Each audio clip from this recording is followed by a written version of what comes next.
Hey, what's up? It's Jim, and today I'm going to talk about the film Selma. We've had a lot of prestige biopics this Oscar season. A lot of these films are more concerned with the educational value or people learning the historical value of these figures, and most of them aren't very well known. That's certainly something that Selma has in its favor, is that everyone knows who Martin Luther King is, and I'm fairly certain most people seeing this film will. But that's also kind of a hindrance because you have a very large figure to make a film about, and that's very kind of intimidating. Many people would want you to do kind of like a saintly portrayal, and I think many people would. And Selma is actually a lot better than most biopics that I've seen this year. And it's not really a straight biopic. It's actually really about this protest in Selma, but it seems to be able to understand how to take the legend and the great man that was Martin Luther King and humanize him as much as show how great he really was. But at the same time, Selma is still stuck in that prestige biopic-y mode and feels kind of safe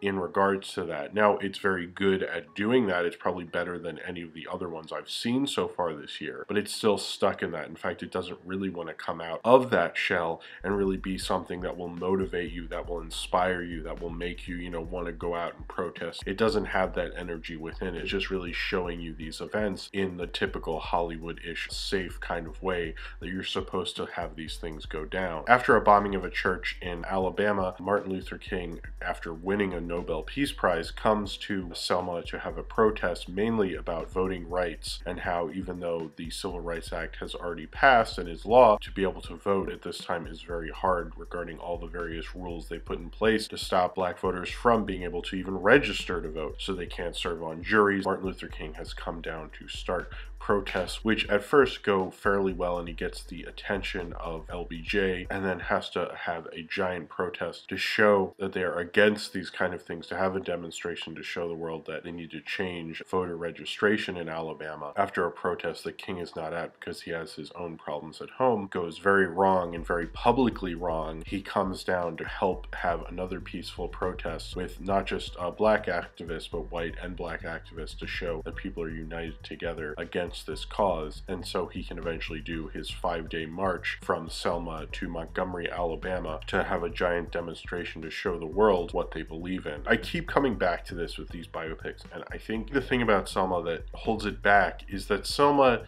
isn't really a film, a subversive film, a film that calls you to action. I understand Ferguson has happened and a lot of things have happened this past year. This film certainly will be able to capitalize on that in a way to get people talking, and it does show you the right times to protest, a peaceful protest. There are fiction films that make you want to make a difference, that inspire you, that make you think the world is fucking bullshit and that you should stand up for that. And Selma just is not that movie. Selma gets Martin Luther King very well. It does a lot of things right that a lot of these biopics don't do. But what Selma really aspires to be, and what I've read so many reviews where they talk about America and how they can't believe this is still happening. Regardless of all that, this is a movie review, not an America Needs Change review. It's very good at being a biopic, probably better than you would initially expect. I think most people, when you look at a trailer for this, or especially I, kept thinking like, there is no way they're gonna make him look like a human being. They'll make him look too saintly, they'll make him look too great, and that is not true. I think this is directed by Ava DuVernay, I think, whose name I'm probably butchering. What she really does that is very smart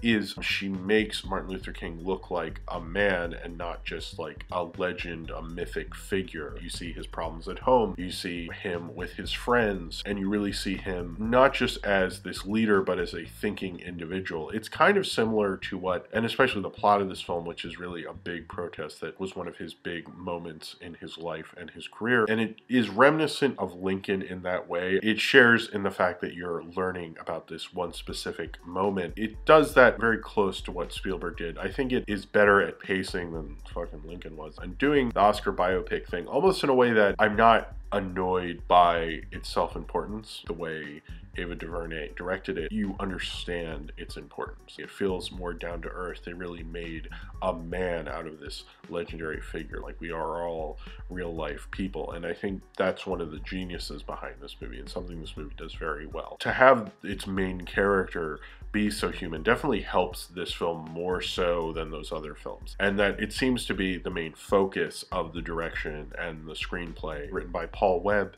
and Ava DuVernay, I really got the impression they were concerned as much with the scenes that are very important to this film, of the protests and the peaceful demonstrations and the speeches, as much as his moments at home, his moments with his friends. It didn't feel like those were like afterthoughts. It felt like that was just as important. So it makes this film flow better, and you have more of a cohesive tissue through it because of that. A lot of directors will fall under the weight of doing a figure like this. They didn't actually get the rights to any of Martin Luther King's speeches. When you hear that fact, you're like, oh, well, the King estate must hate this movie. That's not really the case. DreamWorks and Spielberg bought the rights for a project that Spielberg buys the rights to a lot of stuff. So whether Spielberg will actually make it or not is up to him, but apparently they couldn't come to an understanding. That might be really just a studio bullshit thing and not someone not endorsing a movie or something like that. But the speeches in there, I didn't actually know that they weren't speeches before I saw the film, and it didn't really hurt it. The actor who plays Martin Luther King, David Aiello, he really gets the rhythm to Martin Luther King's speaking. There was always like this natural rhythm to him, and I think he really gets the way that Martin Luther King spoke. He was so good at it that why would I think it wouldn't be the speeches, because he seemed to nail the man so well. I feel like he really embodied Martin Luther King in such an amazing way. You understand Martin Luther King not just as a figure. I think he really helped with that, and having his performance really nails that down. Both a big prestige Oscar showy way, but also in a way that made this picture really work and sing a lot better than I think a lot of prestige pictures would. The way this film was shot, there's like a division between this film and the audience. And this film was shot by a great cinematographer, Bradford Young. He's channeling Gordon Willis in this film, and he shot Ain't Them Body Saints very, very well. For some reason, and I don't know who started this idea of desaturating the past. I know Clint Eastwood fucking loves it, which is beyond annoying. In Selma, it's not so much it's desaturation. It feels like there's like a weird saccharine cover on the film the whole time, and it wasn't the projector, like, because all the previews were fine, clearly an artistic choice. It made me constantly reminded this was the past, and that made me think, oh well, this isn't now. Things are different now. And I think that hurt this film tremendously for me. Even though I've seen all the terrible things that have happened this year with police and everything like that. If this film hadn't had that cover and with that beautiful cinematography, color correction is actually very important to the overall message of your film. And this isn't a case of color correction ruining it. I actually think when a cable channel, not like HBO or something, but like when a lower rate cable channel that'll play commercials in it, they usually color correct things and make them very bright. And when they play Selma, it actually might hit me harder. They'll probably take that out. They usually don't like that stuff. It felt like there was like glass between me and the movie. I didn't need that. It really hurt the film for me. Certainly he plays with shadows in a great way and he makes everything look very beautiful, but it really hurt the movie. Part of this film about Martin Luther King is not to just make you feel like, oh, that was a long time ago and now things are better. That choice with the camera and with the color correction. I thought about films that made me feel inspired and want to be more political, and I think of films like The Battle of Algiers or Do the Right Thing. Both those films feel very real to me, and I feel like Selma got remarkably close. The way it was shot just hurt it for me and made me feel like this is the past. I was constantly reminded. I found that incredibly disappointing. Trying to be too much of wanting to be like a prestige Oscar picture also hurt it. Even if you're a genre or a type of film I don't entirely love, I have to acknowledge that it was very good at doing that, probably more so, because it, like Theory of Everything and Unbroken are really about like this long period of time. Or Intimidation Game, also much longer than this film was. You could have more character moments. There was this moment where Martin Luther King's with this younger activist in the car and they're driving around, which was a great scene. He had lots of great scenes, which was them just hanging out and talking. A lesser director would care far more about history's greatest hits, which this film certainly has a lot of that in there. But like even when, before you see the girls blown up, they're talking about hair. One little girl's talking about how Martin Luther King's wife's hair is and how she knows she gets it that way, and then the church blows up. During that scene I thought, oh well, they're not going to have it right now because they're like talking about hair. They're going to have something else, and it was surprising. This film displays a lot of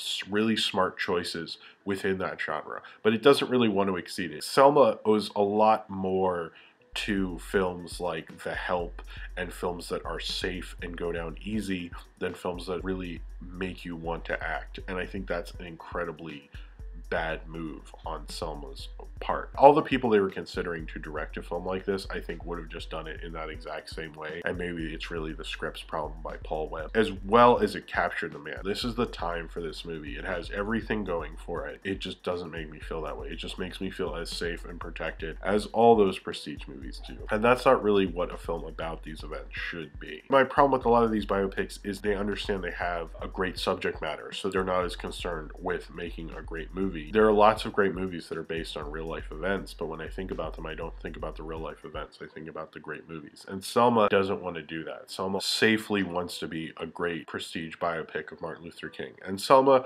succeeded beautifully. Not the kind of film that I think surprised me in its portrayal, just incredibly met my expectations on what this kind of film should be. I was fine with that. It had everything that those kind of films should have. It even had post-movie pre-credits where it tells you like, oh, and how this went on to do this. And they did that with all the people. And a lot of those people I didn't know, the people who were Martin Luther King's friends. I didn't know about what they went on to do, so that was actually incredibly interesting. And they actually did it in more of a cinematic way than any of the other movies I saw did. More than Imitation Game, which was just them around a stupid fire, or Theory of Everything, or Unbroken. This film really found a way to make that a lot more cinematic, which I very much liked because it made it come more alive to me and it made me actually interested in that. So I guess they succeeded. It's a very well done Oscar prestige film, and it really wanted to be, but it just doesn't call me to action the way I think a film like this really should. You need a filmmaker who is willing to take a lot more risks, and this film feels a little ready to be played at the multiplex. It doesn't explode in the way of new thought or a new burgeoning voice of a filmmaker. It just feels like the kind of filmmaking I've seen before, covered by other famous figures who did other famous things. And I think Martin Luther King as a person probably deserves a lot more than Selma was willing to give him in terms of filmmaking, and that's really unfortunate. But Selma is really good at what it's doing, and what it's doing is being an Oscar prestige picture, and there's no other film this year that really did it better than this one did. So if you have seen Selma and you would like to talk about it, then comment below in the comments and subscribe if you would like to.